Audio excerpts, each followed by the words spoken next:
So it's Danny Flexen here for Seconds Out. Delighted to be joined by top trainer Don Charles. Don, how you doing? I'm good, Danny. How are you? I'm very good, thank you. Unlike you, I was at the Fury Chisora 3 press conference yesterday. You were much missed, but Dereck seemed to handle things pretty well in your absence. Just first of all, tell us how this fight finally came about. It's been talked about for a while. I'll be honest with you. It was a surprise to myself, as it is to the general public. I didn't see the fight coming through. It's a sudden thing. It was mentioned a month ago, and I really didn't think it would come through because obviously, as we all know, Tyson was. There was talks with AJ to be fighting AJ in December, and when that fell through, then obviously the next when you look at the heavyweight division currently as it is, people may ridicule it initially. Then when they really study it, then you can see the reason why Dereck definitely qualifies to be given this great opportunity to fight Tyson. And we've talked at length before about the challenges in preparing a fighter, Dereck, obviously, to fight Tyson. You've done it twice before. This will be the third time. And the most recent one, and this is what people, critics at least, are talking about a lot, is the most recent one where you were forced to pull Dereck out of the fight towards the end. How can you justify to people who are criticising it why Dereck's in a better position now than he was then? Because he was on a great run of form. Right. Where do I start? I'm not going to go into details for personal reasons, also contractual reasons, because Dereck signed a contract recently to fight Fury, and he said it yesterday himself. There are certain things he's not allowed to say. It's all very well for people to criticize. I totally understand, because they can only criticize based upon what they witnessed in the last fight. Sure. Chisora Fury 2. I prepared Dereck for that fight, and I've never, since I've been a coach, trained a fighter with view to going to lose a fight, or you're already beaten before you contest. I've never done that. I'm not that type of person. We always train to win. We always turn up to win. That's the mentality. Otherwise, if you're not going to do that, stay at home. I can understand why the general consensus is that people think, why is he fighting Dereck again, where he was very, very convincing the last fight. Then you could also pose the question, why is it when certain fighters lose by KO, a convincing win, why are they getting a rematch further down the line? Why did Tyson Fury fight Deontay Wilder, where the second fight was very conclusive? It was Tyson absolutely mauled him in the second round. This is Wilder. But yet again, he fought him again, and it was an epic battle. The third fight, Tyson won it, but it was a very hard contested boxing match. So I think the general public are going to be in for a treat. Yeah, it's all about timing.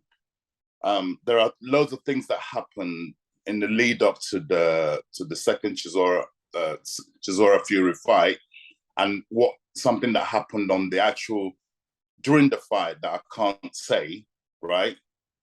Which gives us a great belief that, yeah, on this third fight, we're going to right wrongs. And we didn't expect to get this fight. Dereck didn't expect to get it. And I certainly didn't think it would happen. Even when they were mentioning it, I thought, no, there's no way this fight is going to happen. And here we are. It's happening. Now, while you can't talk about the things that went wrong in the preparation for the second fight, what will we see? No, sorry. Let me correct you there. No, maybe it's what I said. No, nothing went wrong in the preparation. It's what happened on fight day and what happened during the fight. Like I said, I'm not at liberty to elaborate. Okay, but this time around, what will we see differently from Dereck in the ring?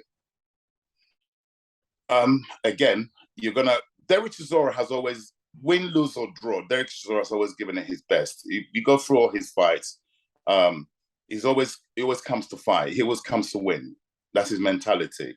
So you're gonna see Chisora, War Chisora. He's gonna bring war to Tyson. He will give Tyson a fight, and we're coming there to win. We wouldn't take this fight. Remember, when a fighter gets a fight, you sit down with your trainer. We've spoken about it. I've lost sleep in the past trying to come up with the perfect game plan to beat Fury, Yeah. and the man, I became a fan. I'm a fan of Fury's, by the way, in the sense that the guy is a genius. Yes, he is. Okay, but he's a human being that breathes oxygen and bleeds red blood. Yeah, so therefore he can be beaten, and we're gonna go and give it our best, and yeah, and see what happens. Does him being a genius motivate you as much as, you know, him having beaten Dereck twice before? The fact that you can pit your wits against someone who is that impressive and intelligent. Yeah, I mean, of course, you have to think outside the box when you're preparing for someone with that high IQ, boxing IQ. Yeah, it's a massive challenge for the coach to come up with the perfect game plan. Even in the past, even when you come up with what you think is the perfect game plan, he's one of the few fighters in the world, all through the divisions. Only a few fighters like Mayweather have the ability, and Usyk has the ability to adjust. And Joe Calzaghe, all through his career, the reason he remained unbeaten, he was able to adjust during fights. Some fighters cannot adapt during fights. If it's going wrong, it stays that way. Okay, but the ones who are special are able to make those necessary adjustments during the fight and end up winning the fight in most cases. So then I guess from your point of view, it's necessary to have a plan A, B, C, D, and all the way through the alphabet, because if he can adapt, you've got to adapt. Yeah, most definitely. I mean, let's face it, the only way we're going to win this fight is by a KO. It can happen. It has happened in the history of the heavyweight division. I can reel off a few upsets. Yeah. Okay. The one that comes to mind, it happened to great Lennox Lewis. I use the word great because he is great Lennox Lewis, Sir Lennox Lewis, if I may add.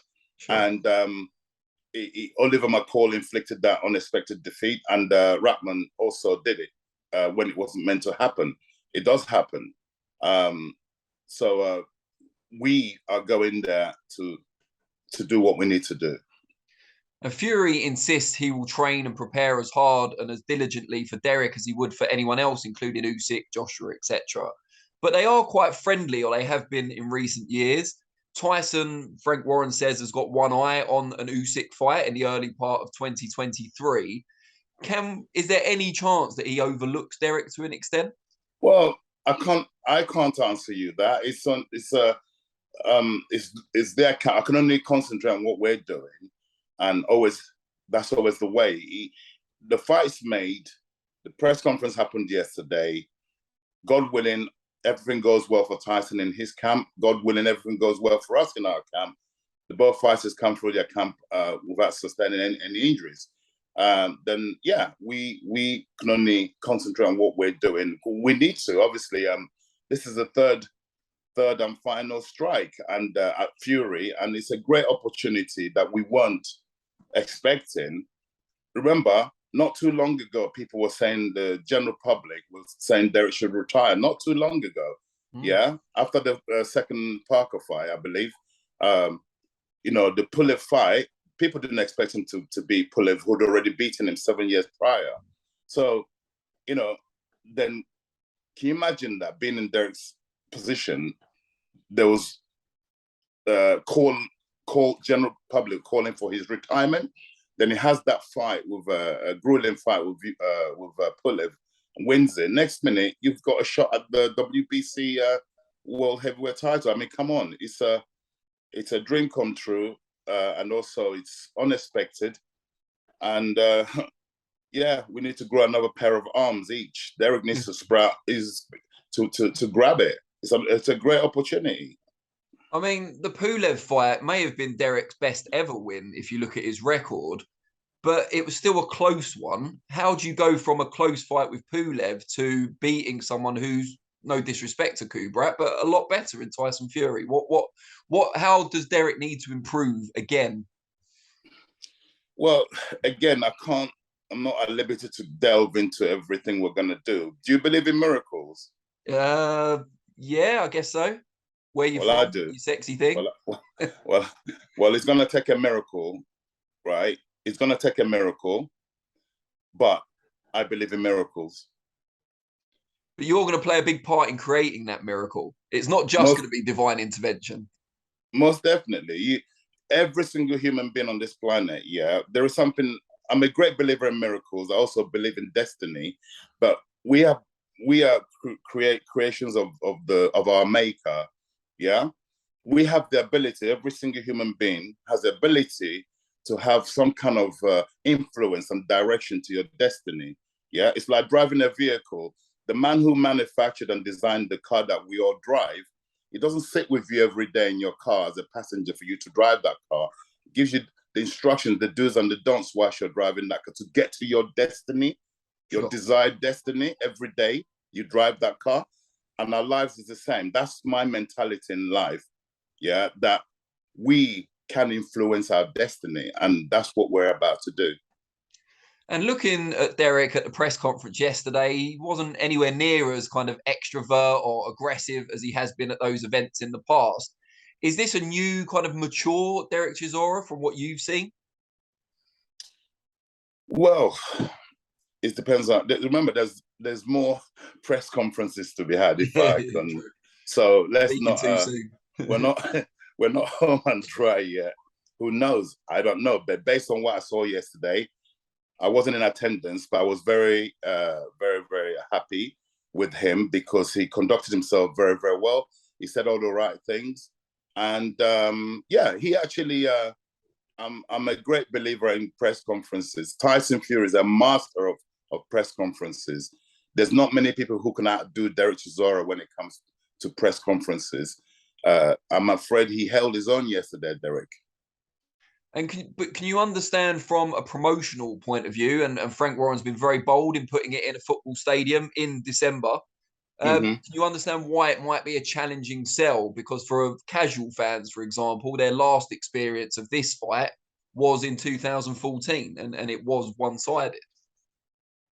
Yeah, it was once. All I can say to the general public, trust in this. It will deliver. And it will deliver. It's a good fight. We're up for it. Dereck's really up for it. Fury has to be up for it because it's his title on the line. What can I say except for people, you will not be let down. We are coming there to win, okay? We are coming there to win, and we got something to prove. We've got our lives to change, man. That's a huge thing. This do this and your life change. Dereck's life changes forever, So this is a great opportunity, like I keep saying. It really is. And we're grateful to be given this opportunity, and we're going to do everything humanly possible to seize the opportunity. And as a heavyweight specialist and a student of the history of the sport, how much would it mean to you personally to be the man that trains a world heavyweight champion? Well, that's my desire since the day one that I opened my first gymnasium with Dereck Chisora. Was my first fighter. I hadn't trained anybody prior to training Dereck Chisora, as you know.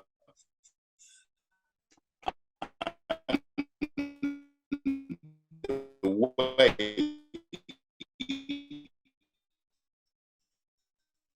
the boy, the young timing, just sort of, you think and you about how you got to where you are, circumstances. And it's kind of unbelievable. The story is kind of unbelievable, but the way it happened. And then we find ourselves fighting for the WBC title in 2012 against Klitschko. I cried my eyes out, and I still do whenever I think about it, because it's like, I make this kid in a petrol station. Next minute, I hadn't trained anybody in my life. Next minute, he's a British and Commonwealth champion. Next minute, okay, you have your downs as well. We lost. In fact, the let me give you a little something here, yeah, and then I won't elaborate anymore, okay? Okay. Our first loss, Dereck Chisora's first loss as a professional fighter was against Tyson Fury. Dereck was the British and Commonwealth champion at the time, okay? So we hadn't lost before that, and Tyson came and relieved us of our titles. He took those titles, which hurt a great deal, because when you haven't lost, your first loss always hurts a lot. Every loss hurts, but that one in particular. Then we went away. So Tyson has won the British and Commonwealth title off of us. So he's the one who should really be leading to go and win the next title, which generally is usually the European title, right? Yeah. Okay. He didn't do that. It took us 2 years to regroup. We went away and won the European title. Guess what? Along comes Tyson Fury, relieves us of the European title, which is the second fight he had with Tyson Fury, right? So everything we've got something. Tyson comes and takes it off of us. Guess what? This is the first time he's got something we don't have. Let's assume we don't have anything. This is the first time he's in front of us with something, the most prestigious prize. Guess what? Wouldn't it be so sweet to go then take it off him? That's the way I look at it. That's what I've put out into the universe. Do you understand me? That logic there, think about what I just said to you. He's taking what we believe belonged to us. If you listen to Dereck's press conference yesterday, he kept homing on, I'm coming to take what you've got, right? He's taken off us twice, okay? We were meant to fight Vladimir Klitschko back in 2010, okay? For the world title. We were in Germany. We'd done camp 3 days prior to the fight. Vladimir Klitschko aborted mission, citing injury.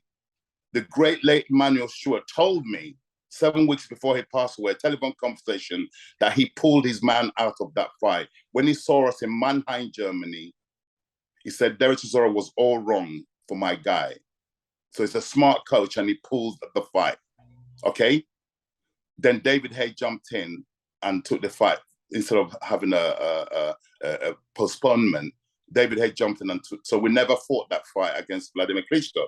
His bigger brother stepped in 2 years later to fight Dereck, to save the family's name space, in my opinion. That's what that was all about, okay? And we lost. We put a brilliant effort in, Dereck did, in Germany. We actually got awarded 4 rounds when everybody said we were going to get knocked out in 2 rounds against Vitaly Klitschko. Dereck Chisora gave him a fight of it. I think he may have had one more other fight before retirement. That fight showed his age and he retired. I think Vitaly had one more fight after Dereck, then retired, right? So, but going into that fight, everybody ridiculed it, saying that we're going, no chance, we're going to get knocked out in 2 rounds. And we didn't get knocked out. We gave Vitaly a fight of his life.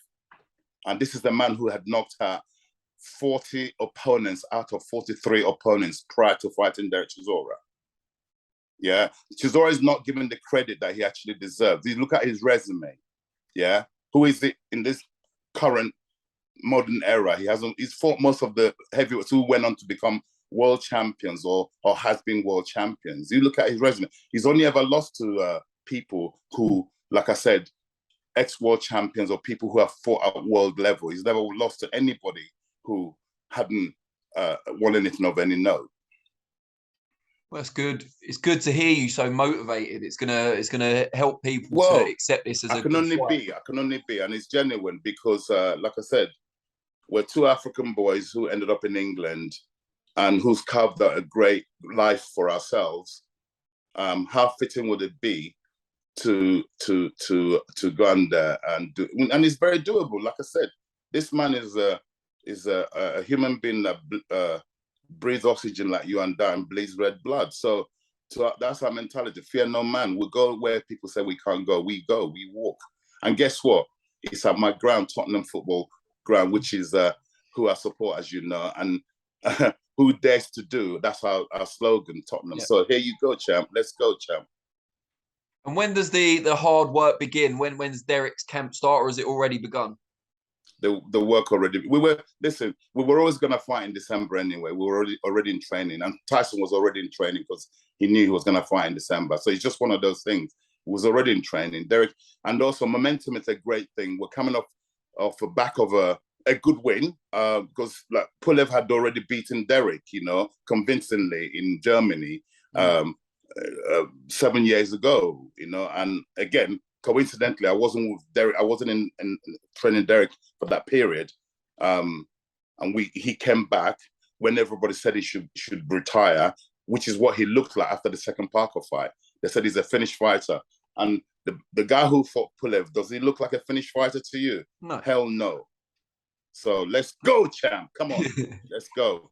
How challenging is it to get adequate sparring for Fury? It's obviously a challenge you've had in the past, but how difficult is it? Well, it's always going to be difficult to replicate what Fury does, but you know, listen, we know enough. I've seen enough, and yeah, we have to devise. I've already done this job before, as you know. I've already studied Fury. Yes, he's evolved. Dereck has also evolved, and I'll leave it at that. All right, Don, I really appreciate your candor. Very best of luck for the rest of the training camp, and yeah, looking forward to seeing what unfolds on the night. Next time we speak, Danny, I hope is that we shook the world. Yeah. I hope we're going to speak before the fight, but yeah. I probably won't be doing any more. Obviously, I've got a special relationship with your company, yourself and your company. I won't be doing any interviews prior to the fight. It's just, this is something I've done purely because of the relationship I have with you and Robert. I won't be, honestly, people are going to hear from me. I'm going to go into recluse, hibernation, keep my head together because I need to. Honestly, this is huge. All right. Well, I'll respect that and leave you alone for the next 8 weeks or however long it is. But very best of luck, and yeah, let's see how it all unfolds on the night. Thank you, Dan.